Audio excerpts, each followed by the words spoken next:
나는 전능하신 아버지 하나님, 천지의 창조주를 믿습니다. 나는 그의 유일하신 아들, 우리 주 예수 그리스도를 믿습니다.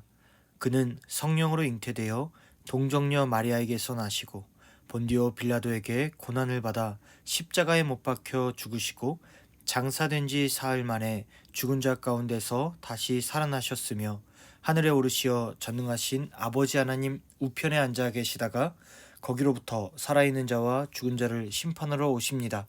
나는 성령을 믿으며 거룩한 공교회와 성도의 교제와 죄를 용서받는 것과 몸의 부활과 영생을 믿습니다. 아멘.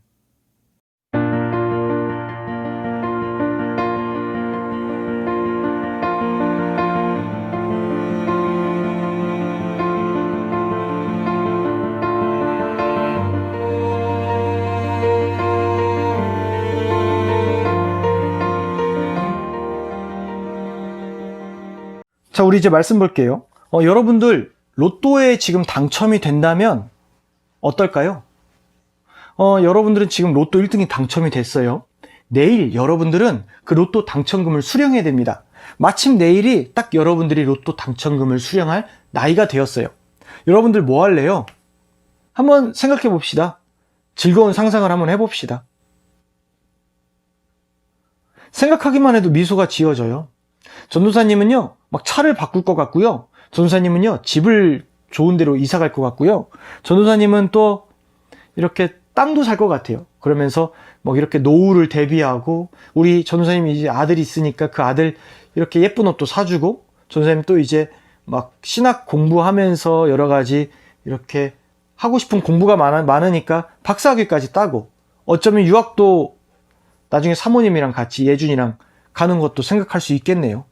너무 기쁘고 즐거울 것 같아요. 그럼 이제 또 하나의 생각을 해볼게요. 지금 여러분들이 1등 당첨금을 수령을 하고 하나님의 나라를 위해서 그 물질을 사용한다고 생각해 봅시다.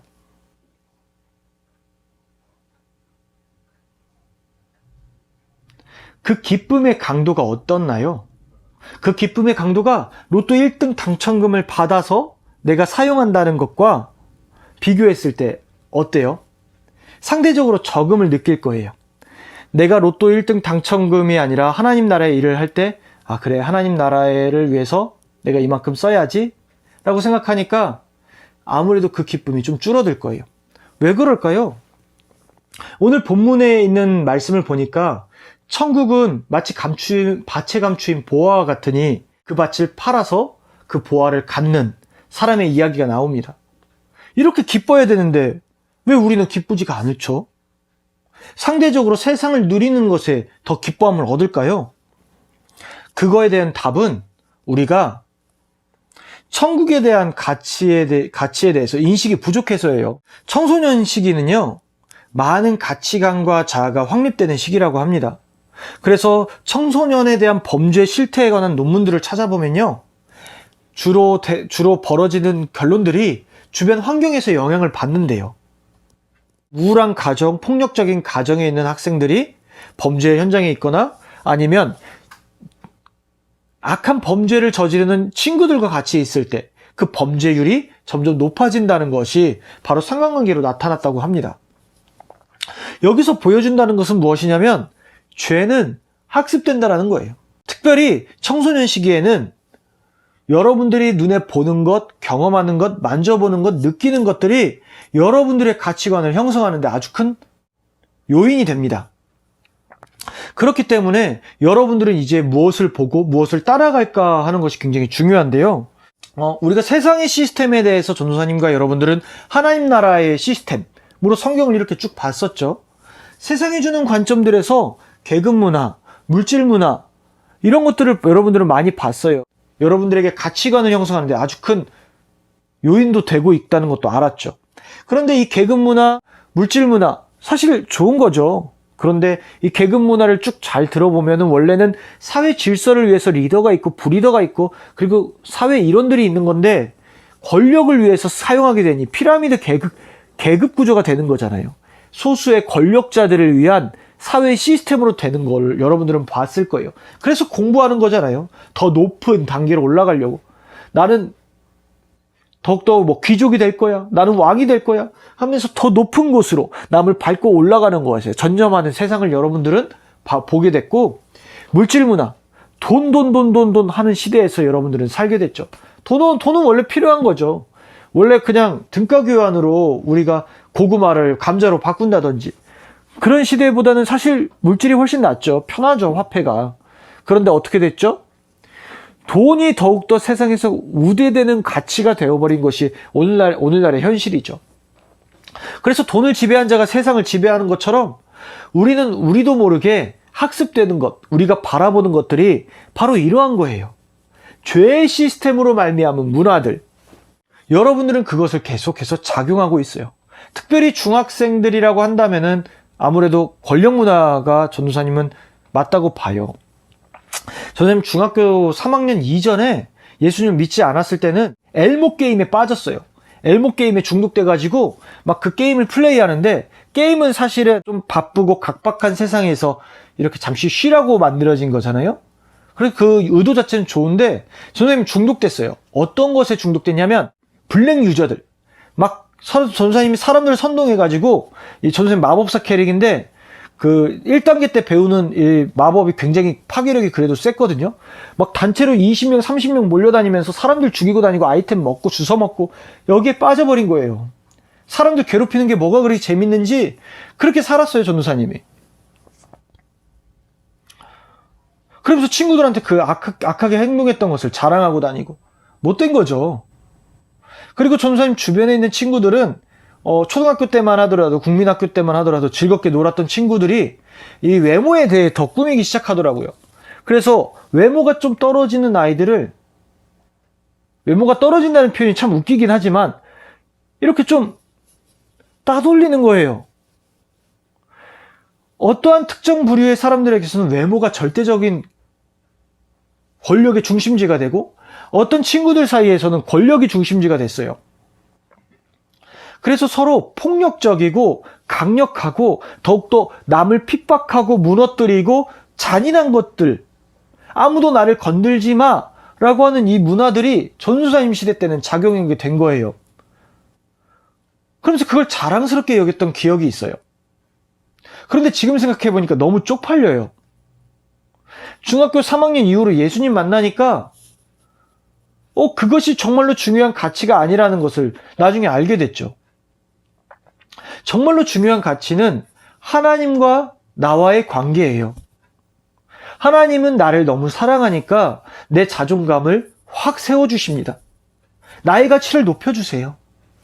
물질의 문화, 계급의 문화 속에서 아둥바둥 살아가는 나, 거기서 패배당해서 패배자로 전락해버린 나는 비참하지만 하나님이 바라보시기에 나는 세상에서 가장 존귀한 존재예요. 왜냐하면 인류를 하나님이 그렇게 지었기 때문이에요. 존귀하게. 그렇기 때문에 나중에 전도사님이 깨달은 것은, 하나님이 세상을 우리에게 누리게 주셨구나. 그런데 우리가 하나님 없이 살아가니까 우리는 세상에 중독되어 가고 있구나. 권력에 중독되어 가고 있구나. 라는 걸 알게 되었죠. 외모? 여러분 꾸미세요. 막 화장도 열심히 하고, 여자친구들은 막 예쁘게 꾸미고, 막 셀카도 막 보정도 잘하고 막 그러세요. 그런데 그것이 여러분들의 가치를 결정하는 기준, 여러분들의 내면의 가치를 결정하게 되면 안 돼요. 이렇게 자존감으로 이렇게 여러분 만족으로 화장하고 막 이쁘게 계세요. 근데 그것을 평가하거나 가치 기준으로 하게 되면 여러분들은 여러분들보다 잘생기거나 이쁜 사람들이 발견하게 되면 외모에 대한 자존감 하락으로 쭉 떨어지게 될 거예요. 이게 현실이거든요. 오직 나를 사랑하시는 하나님을 만났을 때 나보다가 아니라 세상의 기준으로 예쁜 친구들을 만나도 너 참 예쁘다고 서로 칭찬하고 배려하고, 이런 세상의 굴레에 구속받지 않는 삶을 우리가 살 수가 있게 되죠. 자, 그런데도 왜 우리가 말씀을 온전히 받아들이지 못하는 이유, 하나님의 천국에 대한 가치를 온전히 누리지 못하는 이유, 그것은 무엇이냐? 우리가 하나님의 말씀에 대해서 온전히 그 말씀을 받아들이지 않아요. 그리고 실행하지 않는 데 이유가 있어요. 오늘은 그 말씀을 할 거예요. 왜 우리는 천국에 대한 가치를 온전히 느끼지 못할까? 온전히 누리지 못할까? 예수님은요, 이렇게 이 땅에 오셨을 때 뭔가 되게 비참한 가련의 여주인공 같은 느낌이 아니에요. 막 우리가 생각하기엔 예수님이 가난한 자, 소외된 자, 어려운 자 막 이렇게 구해주시고 돌봐주시고 사랑해주셔서, 그럼에도 불구하고 사람들에게 대해서 정치적으로 핍박당해서 십자가에 못 박혀 죽으신 비천한 비련의 여주인공 같지만 사실 예수님 그렇지 않아요. 예수님은요, 굉장히 남성적이셨어요. 목수의 아들이셨고 카리스마가 얼마나 대단한지, 여러분 베드로 있죠, 베드로. 베드로 엄청난 검술가예요, 검술가. 우리 성경에 보면 말구의 귀를 딱 자르는데 소드마스터 베드로예요, 소드마스터. 어떻게 딱 그 귀 한쪽만 톡 자르는지, 여러분 검도하는 사람한테 사람 귀만 똑 자르세요 하면은 과연 자를 수 있을까? 엄청난 거죠. 이거 베드로 소드마스터. 그 베드로도 꼼짝 못하게 하는 예수님의 카리스마. 또 예수님 성전에 딱 들어가셨는데 성전에서 장사하는 사람들이 있는 거예요. 그러면서 하나님이 계셔야 되는, 하나님의 영광이 있어야 되는 그 성전에 뭐 장사하는 사람들이 있으니까 예수님 막 채찍으로 막 그 사람들 막 쫓아내십니다. 당시에 상인들 얼마나 보디가드들도 있고 엄청났을 거 아니에요. 근데 예수님 막 채찍으로 다 두드러 패버리는 그 엄청난 무력. 그만큼 예수님 되게 약자에 대해서 사랑을 베풀어야 될 자들에게 굉장히 사랑을 하셨지만 엄하기는 너무나 카리스마 있고 무서운 분이셨어요. 예수님은요, 말씀을 전하실 때 비유로 말씀하세요.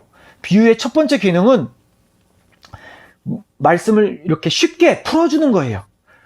예수님 막 비유를 통해서 막 하나님의 천국에 대한 복음을 온전히 잘 말씀하셨습니다. 이게 듣기가 너무 쉽게 막 훅훅 받아들이니까 어떤 사람들은 이게 누구냐, 막 권위 있는 말씀이 누구냐, 뭐냐 라고 막 참 놀라워했어요. 또 두 번째 이 비유에 대한 기능은 숨기는 거예요. 하나님의 말씀을 안 들으려고 하는 사람들한테는 끝까지 그 말씀이 이해되지 않도록 숨기는 거예요. 왜? 하나님의 복음에 대한 가치는 너무나 놀랍고 소중한 거거든요. 그래서 예수님은요, 이 말씀을 받지 못하는 자들, 이 정말로 좋은 것을 받아들이지 않는 자들에 대해서는 중에 하나는 돼지라고도 표현했습니다. 돼지에게 좋은 것을 줘봤자 그것을 발로 밟고 찢어서 상하게 하지 않느냐라고 이야기를 하세요. 그런 것처럼 우리의 마음 가운데에서 하나님의 복음의 가치가 온전히 받아들이지 않는 요소 중에 하나는 우리의 마음에 또한 자세 또한 달려있는 거예요. 그러니 우리가 받아야 될 건 뭐예요? 예수님 되게 거칠게 말씀하시잖아요. 들을 귀 있는 자는 들으라 하고 막 하나님의 복음의 말씀을 전하시잖아요. 이 복음은 그래서 당당한 거예요. 이 기쁜 거고요. 엄청난 거예요. 힘이 있는 거예요. 그런데 우리가 그 말씀을 뭐 듣는 등 마는 등 뭐 해들지 말든지 그래 다음에 하자 막 이렇게 생각하면 안 되는 거죠. 예수님은 마음이 어두워서 듣지 못하는 사람에겐 더 그 말씀을 숨겼던 겁니다. 그러면서 예수님은 13장에 하나님의 말씀, 천국에 대해서는 4가지 밭으로 비유를 하세요. 첫 번째, 길가. 두 번째, 돌밭. 세 번째, 가시밭. 네 번째, 좋은 밭. 길가는 악한 마음이 있으니까 하나님의 말씀이 들어도 받지 않는 거예요. 악한 생각이 가져갔대요. 악한 자가 가져갔다고 하는 거예요. 돌밭. 하나님의 말씀은 기쁨으로 받는데 하나님을 신뢰하지 않으니까, 환난이나 어려움이 당하니까 막 무서워가지고 넘어지는 거, 말씀대로 살지 않고. 세 번째, 가시밭. 막 하나님의 말씀은 받긴 받고 듣긴 들었는데 막 세상의 염려와 막 여러 가지 세상에 대한 그 욕망으로 인해서 듣지 않는 것들, 그러니까 열매를 맺지 못하는 거죠. 하나님 나라에 대한 온전한 복음의 가치를 느끼지 못하는 거예요. 그럼 좋은 밭에 떨어지니까 30배, 60배, 100배의 열매를 맺었대요. 좋은 밭. 이 밭은 어떤 밭일까요? 전도사님은 이렇게 말하고 싶어요. 고난받는 밭. 내가 썩어져야 되는 밭. 내가 하나님 앞에서 온전히 무릎 꿇고 나아가는 밭. 순종의 밭이 바로 그 밭이에요. 바로 좋은 밭이에요. 예수님 이 밭들 설명하시고요. 그리고 제자들에게 이렇게 말씀을 하세요. 세상 사람들은 나를 누구라 하는지 아니? 여러분, 예수님도 여러분들에게 물어보세요. 너희에게 나는 어떤 존재니? 여러분 막 친구들과의 연인 간에 말 안 듣고 막 계속 바람 피고 막 그러면은 넌 나에게 대체 뭐니? 나는 너에게 대체 어떤 존재야? 라고 말을 하잖아요. 그런 것처럼 한번 생각을 해볼게요. 세상 사람들이 나 예수님을 뭐라고 하니? 제자들이 그래요. 세례 요한이요. 선지자 중에 하나요. 엘리야요. 막 하면서 이렇게 여러 가지 얘기를 해요. 예수님 물으세요. 너희는 나를 누구라 하느냐? 예수님 여러분들에게 물으세요. 나는 너에게 어떤 존재니? 예수님은 너희에게 어떤 존재니? 베드로가 얘기를 해요. 주는 그리스도시요 살아계신 하나님의 아들이시래요. 주, 당신이 나의 주권자입니다. 하나님의 아들, 당신이 나의 신이십니다. 라는 표현이죠. 물론 여기에 대한 본문의 원문 해석은 조금 다르긴 하지만 요한복음에서 말한 것처럼 예수는 주시요 하나님의 아들이시라 라고는 말씀처럼 예수는 우리의 주님이시고 그리고 하나님이신 거예요. 그렇게 받아들이고 인식해야 되는 거죠. 세상의 돈도 나의 신이 아니고 세상의 돈도 나의 주인이 아니고 권력도 나의 주인이 아니고 나의 신이 아니라 오직 예수님만이 나의 신이고 주인이시라는 거예요. 베드로가 이런 고백을 한 다음 예수님 말씀을 하세요. 나는 십자가에 못 박혀 죽을 거야. 그리고 3일 만에 부활할 거야. 그런데 제자들의 반응, 베드로의 반응이 어떤지 아세요? 오늘 마태복음에 있는 베드로는 이렇게 말합니다. 예수님을 붙잡고 항변하면서 얘기한대요. 예수님 멱살 잡은 거예요. 절대 그럴 일 없다고. 어떻게 예수님의 멱살을 잡아요? 자기의 하나님이라고 고백하고 주님이라고 고백을 했는데. 하나님의 말씀, 하나님에 대해서는 인지하지만 그 말씀을 온전히 받아들이지 않았던 베드로의 모습을 우리는 볼 수가 있죠. 왜냐하면 베드로는 예수님을 하나님의 아들, 이 땅의 구원자, 하나님의 뜻으로 나오신 분보다는 이 땅을 다시금, 이 유대 땅을 다시금 구원할 정치적인 메시아, 이 로마를 파괴하고 이 땅에서 이스라엘이 최고의 왕이 되어서 막 여러 국가를 통치할 그런 왕으로 봤거든요, 베드로가. 그러니까 막 깜짝 놀라가지고 예수님 멱살 붙잡는 거예요. 십자가에 못 박혀 죽으신다고요. 그런데 그 다음 예수님은 이렇게 말씀합니다. 베드로에게 사단아 물러가라 하시면서 물리신 다음 누구든지 자기 십자가를 지지고 나를 따를 것이라고. 예수님의 십자가를 져야 되는 거예요. 세상의 시스템으로 말미암은 고난 받아야 되는 거예요. 나를 죽여야 된다는 거예요. 나를 내려놔야 된다는 거예요. 여러 가지 염려 내려놔야 된다는 거예요. 악한 마음도 내려놓고 하나님께서 온전히 나에게 원하시는 만큼 나는 걸어가야 된다는 거예요. 내가 썩어져야 30배, 60배, 100배의 열매가 나오는 거예요.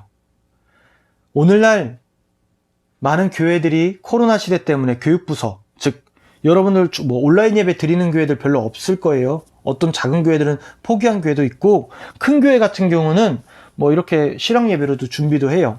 그런데 전도사님 보면서 안타까웠던 게 있어요. 하나님을 온전히 예배할 수 있는 이런 매체보다는 너무 예능화되거나 자극적인 부분들이 많아요.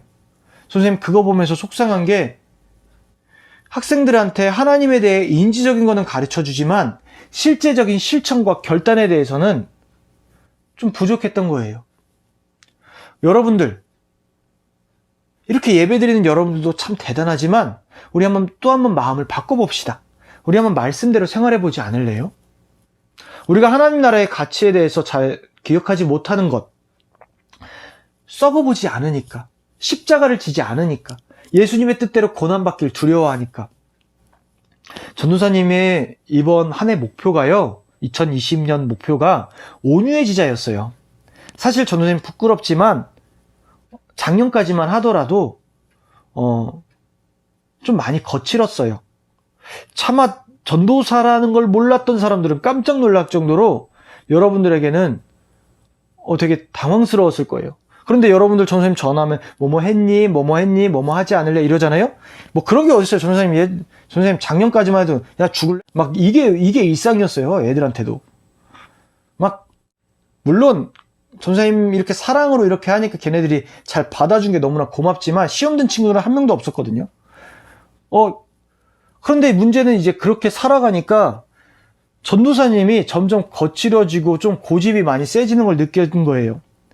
어떤 사람은 전도사님이 칭찬했어요. 요셉이는 약한 사람에게 약하고 강한 사람에게 강해. 너무 큰 기쁨이고 좋은 거였지만 실제 그 내면을 뒤돌아보니까 강한 사람에게 강한 게 아니라 강한 거는 저 사람이 나에게 깔보는 것 같은 느낌이 들면 막 분노하는 거예요. 그래서 막 싸웠어요. 아주 거칠게. 그걸 내려놓고 올해 1년이 지났네요. 온유한 자는 복이 있나니 땅을 기업으로 받을 것이미요. 온유해지고 내려놓고 나아가니까 전도사님이 잘못된 것들도 많이 보게 되고, 전도사님이 어떤 부분에서 화를 내는 부분을 발견했어요. 어떤 부분에서 화를 내냐면, 전도사님이 막 싸우거나 남이 나에게 뭔가 못되게 하거나, 그럼 저는 분노하더라고요. 조금 이렇게 자기 이익을 한 거나 좀 거칠게 대한다거나, 내가 남에게 거칠게 대하는데 상대방이 나를 거칠게 대하는 걸 못 참는 거예요. 그래서 더 싸웠어요. 근데 그런 말투, 눈빛까지도 막 분노했던 전도사님이 많이 내려놨어요. 아, 내가 자유롭게 있지 못하게 나를 억압했던 거는 남이 나를 거칠게 보는 시선이었구나. 사실 마음은 그 사람은 나 안 그럴 텐데. 그래서 내려놨어요. 선생님이 원래 주변 이웃들에게 인사도 안 했거든요. 인사하기 시작했어요. 아직 부족한 점도 많고 연약한 점도 많지만 저는 굉장히 자유로워졌어요. 굉장히 기뻐졌어요. 뭐 그 사람의 시선, 타인의 시선이 아니라 하나님의 시선을 바라보게 됐어요. 전도사님이 자유롭고 기뻐해질 수 있는 영역이 많아졌어요. 온유한 자는 복이 있나니 땅을 기업으로 받을 것이미요. 전도사님이 겪었던 말씀의 열매 중 아주 사소한 것을 하나 이야기를 했네요. 물론 이것 말고도 더 많습니다. 사랑하는 우리 학생들, 이제 결단하며 천국의 가치가 무엇인지 깨닫는 시기입니다. 코로나 시대는요, 예배를 못 드려서 어떡하지? 더욱더 교회 활동을 못해서 어떡하지? 여기에 대한 고민을 하는 것이 아니라 지금 남아있는 우리 학생들이 어떻게 하면 내가 하나님 앞에서 온전히 바로 서지? 이거를 가져야 할 때예요. 하나님을 믿고 하나님을 신뢰하고 더욱더 하나님 나라의 백성으로 나아갑시다. 그래서 이 땅을 한번 뒤집어 봅시다. 예수님의 사랑이 무엇인지 한번 빛과 소금이 되어서 보여주길 전도사님 소망합니다. 함께 기도할게요.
하늘에 계신 우리 아버지, 아버지의 이름을 거룩하게 하시며 아버지의 나라가 오게 하시며 아버지의 뜻이 하늘에서와 같이 땅에서도 이루어지게 하소서. 오늘 우리에게 일용할 양식을 주시고 우리가 우리에게 잘못한 사람을 용서하여 준 것 같이 우리 죄를 용서하여 주시고 우리를 시험에 빠지지 않게 하시고 악에서 구하소서. 나라와 권능과 영광이 영원히 아버지의 것입니다. 아멘.